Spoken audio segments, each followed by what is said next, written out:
सच्चे इंसानों को, ईमानदार इंसानों को अपनी पहचान देने की जरूरत नहीं पड़ती है। उनकी जीवन, उनकी चरित्र और उनके सारे काम उनकी सच्चाई का और उनकी ईमानदारी का सबूत देते हैं। ऐसे इंसानों से जब काम कराते हैं तो उनसे ना तो किसी बात का हिसाब लेते हैं और ना कोई लेखा लेते हैं, क्योंकि काम कराने वाले जानते हैं कि वे ईमानदार हैं, वे सच्चे हैं और वे अपनी लेखा स्वयं देना जानते हैं, इसलिए उनको पूछने की आवश्यकता नहीं पड़ती है। ईमानदारों की और सच्चे लोगों की संख्या बहुत कम होती है। ऐसे अगर व्यक्ति हमारे जीवन में मिल जाते हैं, हमारे अपने होते हैं, हमारे परिवार के होते हैं, या फिर हमारे मित्र हो सकते हैं, कर्मचारी हो सकते हैं, हमारे सहयोगी हो सकते हैं, हमारे पड़ोसी हो सकते हैं, तो हमारे जीवन में वो सबसे बड़ी आशीष होती है। ऐसे भरोसेमंद इंसान अगर हमारे होते हैं, हम निश्चिंत होकर हर कोई काम से करवा सकते हैं और वो हमारे लिए बहुत बड़ी आराम की बात होती है, चैन विश्राम की बात होती है। भरोसेमंद इंसान हमें मिलना और हम भी भरोसेमंद इंसान बनना बहुत ही मायने की बात होती है। हमारी दिन राज्यों के ग्रंथ में चल रही हैं, जहाँ पर आज हम कुछ ऐसे लोगों को मिलने जा रहे हैं जो भरोसेमंद है, विश्वास योग्य हैं और सच्चे हैं। उनके साथ कोई बहुत बड़ी काम कराते हैं, लेकिन उनसे किसी बात की लेखा नहीं लेते हैं। हमारे दिन में हम वहां पर जाकर उनके बारे में गौर करने से पहले आए हम अपने आप को परमेश्वर के हाथों में समर्पण करेंगे, आंखों को बंद करेंगे, सिरों को झुकाएंगे। हमें भरोसेमंद इंसान होकर हमारे जीवन को आगे बढ़ाने हेतु और हमारे जीवन में हमारे साथ में जितने भी लोग हैं, परमेश्वर उन्हें भरोसेमंद इंसान के रूप में रखते हुए हमें चैन, विश्राम और शांति के साथ आगे बढ़ाने के लिए छोटी सी दुआ करेंगे। सर्वशक्तिमान पिता परमेश्वर, आपकी पवित्र शरण में आने का सौभाग्य, आपकी महिमा करने का, गौरव, प्रशंसा, आदर करने का एक अद्भुत मौका धन्यता के रूप में आपने जो हमारे जीवन में प्रदान किए हैं, शुक्र अदा करते हैं, आभार प्रकट करते हैं। हमारे सारे प्रियजनों को आपके भक्तगणों को आपकी दृष्टि में लेकर आते हैं। आपकी दृष्टि परमेश्वर की सारी आवश्यकताओं के ऊपर है, उनके सारे तकलीफ और मुसीबतों की भी परमेश्वर आपकी नजर टिकी हुई है। हम दुआ करते पिता परमेश्वर, आपकी आशीषमान हाथ प्रभु उनके ऊपर उतर आए, ताकि प्रभु जी आपकी चंगाई प्रभु उनको मिल सके, आपकी छुटकारा उनको मिल सके और प्रभु जी आपकी स्वर्गीय बरकतें भंडारों से प्रभु जी उन तक पहुंच पाए। प्रार्थना पिता परमेश्वर आपके सानिध्य में है, उत्तर हमारे पास पहुंच चुके हैं। आत्मा का अगुवाई में प्रभु जी इस प्रकार से चलाते रहिए। विश्वास के साथ हमारी इस प्रार्थना को हमारे उद्धारकर्ता हमारे प्रभु यीशु मसीह के नाम से मांगते हैं, सुन और कबूल कर पिता। आमेन, आमेन, आमेन। आध्यात्मिक जीवन की दैनिक खुराक सुन रहे हमारे सारे प्रिय श्रोताओं को, परमेश्वर के प्रिय भक्त गणों को प्रभु यीशु मसीह के नाम में प्यार भरा जय मसीह की सुप्रभातम और शुभोदय कहते हुए हम सबका मनपसंद ध्यान केंद्र आध्यात्मिक जीवन की दैनिक खुराक में और इस नए दिन में आप सबका स्वागत करते हैं। हमारी ध्यान राजों का दूसरा ग्रंथ 12वां अध्याय में चल रही है। आइए उसका पहला वचन से पढ़ते हुए हमारी ध्यान को आगे बढ़ाएंगे। यहोवा के 7वें वर्ष में योआश राज करने लगा और यरूशलेम में 40 वर्ष तक राज करता रहा। उसकी माता का नाम सिबिया था, जो बेर्शेबा की थी। और जब तक यहोयादा याजक योआश को शिक्षा देता रहा, तब तक वो वही काम करता रहा जो यहोवा की दृष्टि में ठीक है। तभी ऊंचे स्थान गिराए ना गए। प्रजा के लोग तब भी ऊंचे स्थान पर बलि चढ़ाते और धूप जलाते रहे। और योआश ने याजकों से कहा, पवित्र की वस्तुओं का जितना रुपया यहोवा के भवन में पहुंचाया जाए, अर्थात गिने हुए लोगों का रुपया, और जितने रुपयों को जो कोई योग्य ठहराया जाए, और जितना रुपया जिसकी इच्छा यहोवा भवन में ले आने की हो, इन सबको याजक लोग अपनी जान पहचान के लोगों से लिया करे और भवन में जो कुछ टूटा फूटा हो उसको सुधार दे। तभी याजकों ने भवन में जो टूटा फूटा था उसे योआश राजा के 23 वर्ष तक नहीं सुधारा था। इसलिए राजा योआश ने यहोयादा याजक और अन्य याजकों को बुलवाकर पूछा, भवन में जो कुछ टूटा फूटा है उसे तुम क्यों नहीं सुधारते? अब से अपनी जान पहचान के लोगों से और रुपया ना लेना, और जो तुम्हें मिले उसे भवन में सुधारने के लिए दे देना। तब याजकों ने मान लिया कि ना तो हम प्रजा से और रुपया ले और न भवन को सुधारे। तब यहोयादा याजक ने एक संदूक ले उसे ढकने में छेद करके उसको यहोवा के भवन में आने जाने वालों के दाहिने हाथ पर वेदी के पास धर दिया। और द्वार की रखवाली करने वाले याजक उसमें वह सब रुपया डालते गए जो यहोवा के भवन में लाया जाता था। तब उन्होंने देखा कि इस संदूक में बहुत रुपया है। तब राजा के प्रधान और महायाजक ने आकर उसे तैरिये में बांध दिया और यहोवा के भवन में पाए हुए रुपयों को गिन लिया।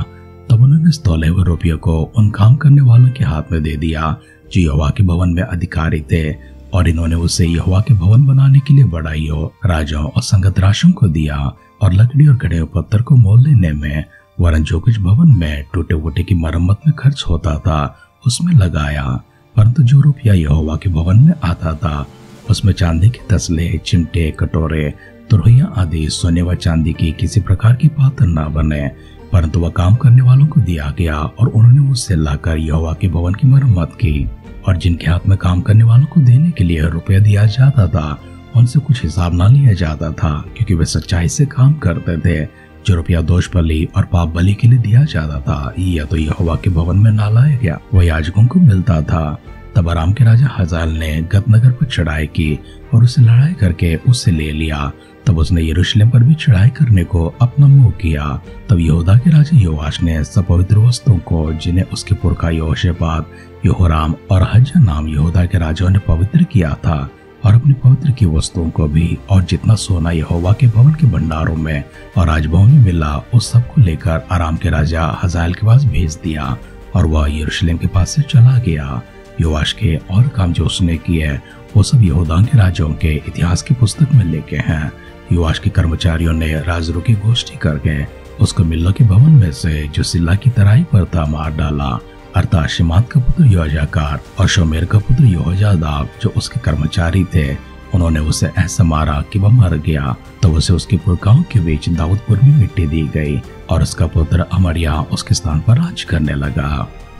राजाओं का दूसरा ग्रंथ 12 अध्याय का पहला वचन से लेकर अंतिम वचन तक हमने पढ़कर सुना है। हमारे सिद्धन में हम राजा योआश को देखते हैं। योआश बहुत छोटा सा था जब अतल्याह राजा के सारे वंश को मार डाल रहे थे। उस समय वह बचाया गया और यहोयादा याजक के पास 6 साल पला गया। वह तब परमेश्वर के मंदिर में याजक के हाथों में शिक्षा पाता हुआ बड़ा होता गया।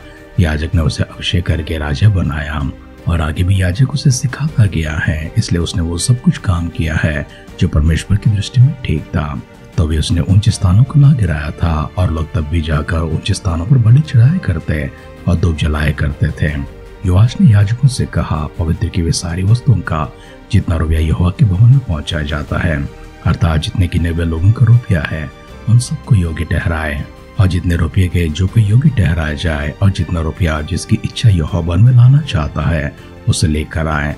याजकों का आदेश दिया था, यहोवा के भवन को, अर्थात उस मंदिर को ठीक करे, उसकी मरम्मत करे, क्योंकि वो टूटा फूटा नजर आता है। लेकिन योआश के 23वें वर्ष तक ना तो इसकी कोई मरम्मत हुई है, ना तो इसमें कोई सुधार लिया गया है। अर्थात 16 वर्षों से वो काम इसी प्रकार से अधूरा पड़ा है और मंदिर टूटा फूटा पड़ा है। इसके बाद राजा ने यहोयादा याजक को और अन्य याजकों को बुलवाकर उन सबसे पूछा, तुम क्यों नहीं मरम्मत करते हो? और आदेश यह दिया है, इसके आगे कोई धन को ना लाए, जो कुछ भी धन है उसे ले जाकर उसकी मरम्मत करने में उपयोग करे।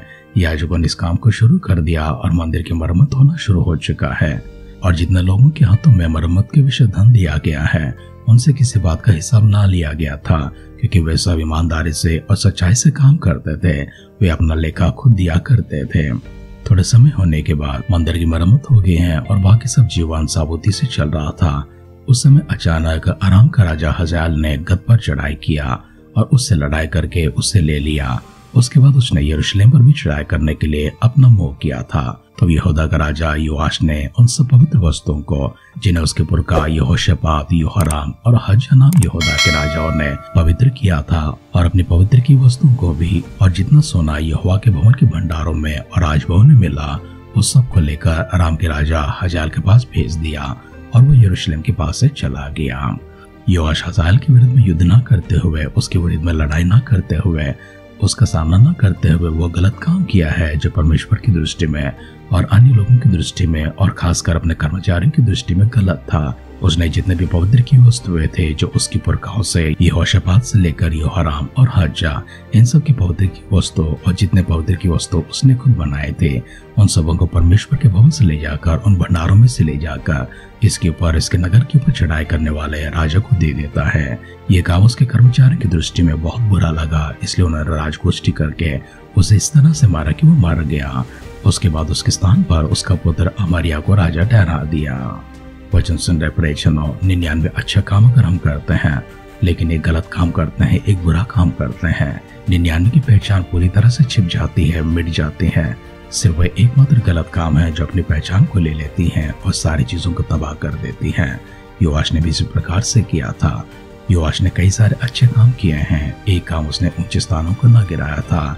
दूसरा काम, हिम्मत के साथ, साहस के साथ अपने शत्रु से लड़ने के बजाय पवित्र की वस्तुओं को, परमेश्वर की प्रतिष्ठित की वस्तुओं को, अपने धन को निकालकर अपने शत्रु को दे देता है। योआश को हिम्मत बांधना चाहिए था, साहस रखना चाहिए था, अपने कर्मचारियों को, अपनी सेनाओं को लेकर, उनकी सलाह को लेकर युद्ध के लिए आगे बढ़ना था, लेकिन उसने वो कार्य नहीं किया, परंतु बुजदिली का और नालायक का काम किया है, जिसके परिणाम स्वरूप इस संसार से बिठाया जाता है। हमारे जीवन में कभी ऐसी नौबत आ पड़ती है, किसी ऐसी हालत में हम लोग गिर जाते हैं। ऐसी हालतों में हम साहस के साथ चलने के लिए, पराक्रम के साथ चलने, वीरता के साथ चलने के लिए सबसे बढ़कर परमेश्वर की सहायता को प्राप्त करते हुए, उनके अनुग्रह में, उनके विश्वास में आगे बढ़ते हुए, परमेश्वर की ओर से जो सही रहा है उसे अपनाकर हिम्मत के साथ आगे बढ़ने के लिए, ऐसे अभिषेक परमेश्वर हम पर उंडेलने के लिए अपने सिरों को झुकाएंगे, आंखों को बंद करेंगे, छोटी सी प्रार्थना करेंगे। पिता परमेश्वर, हम फिर से एक बार आपकी शुक्र अदा करते हैं इन सारे वचनों के लिए। प्रभु, इन वचनों के आधार पर हमारे जीवन हो सके, हमें सफल करने के लिए प्रभु, हमें दृढ़ करने के लिए प्रभु, हम साहस के साथ, हिम्मत के साथ चल सके, कहीं पर किसी के सामने ना डरे, ना झुके, वरन प्रभु आप जो हमारे पक्ष में हैं, प्रभु सारी संसार प्रभु जी हमसे कमजोर हो जाती है। इसलिए प्रार्थना करते पिता, पवित्र आत्मा का अभिषेक हमेशा हमारे ऊपर इस प्रकार बरकरार रखिए, हम हर हाल में परमेश्वर आप पर निर्भर होकर आगे बढ़ सके। प्रभु यीशु मसीह के बादलों की आगमन का विलंब होती है, कल सुबह फिर से एक बार हम मिलकर आपकी स्तुति करने, आराधना करने, हम सबों को सजीवों की संख्या में, भाग्यवानों की संख्या में संभाले रखिए। अगर ऐसा ना हो तो प्रभु यीशु मसीह के बादलों की आगमन में हम सबको शामिल करने के लिए दुआ करते हैं। प्रार्थना पिता परमेश्वर, आपने सुनकर हमें दिए उत्तरों के लिए धन्यवाद करते हुए हमारे उद्धारकर्ता हमारे प्रभु यीशु मसीह के नाम से इस प्रार्थना को मांगते हैं। सुन और कबूल कर पिता। आमेन, आमेन, आमेन।